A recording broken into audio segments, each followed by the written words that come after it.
গুরুকরণ করেছেন আর যারা শিষ্য হয়েছেন তারা কি জিজ্ঞাসা করেছেন গুরুদেবকে, গুরুদেব এই যে 108টি যে নামের কাঠি,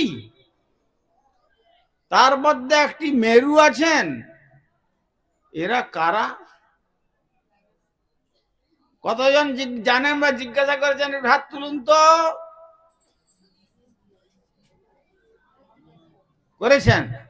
তাহলে ভালো।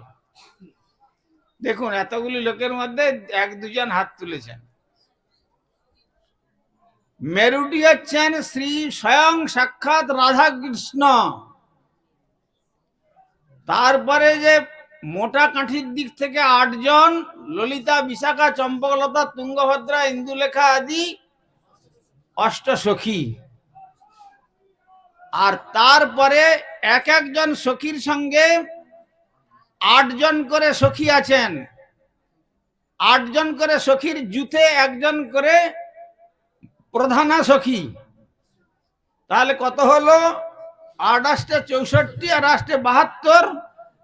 তারপরে আছেন 4 জন মঞ্জরি, প্রধান মঞ্জরি, রূপমঞ্জরি, রতিমঞ্জরি, অনঙ্গমঞ্জরি, বিলাস মঞ্জরি।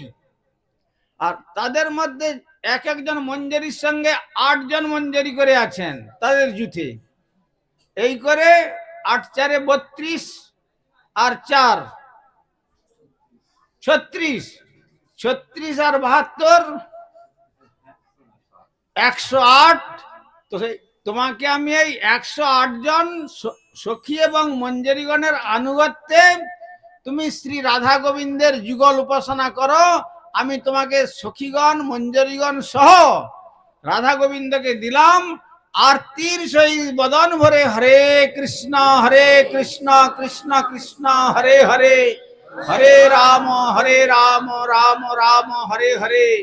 তুমি যেমন গুরু সেবা করেছিলে তেমনি আমি বলছি তুমি একবারে শরীর মন বাক্যে, কায় মন বাক্য তুমি এই শ্রী হরিনামামৃতের সেবা করো, তার দ্বারা তোমার কল্যাণ হবে। কিন্তু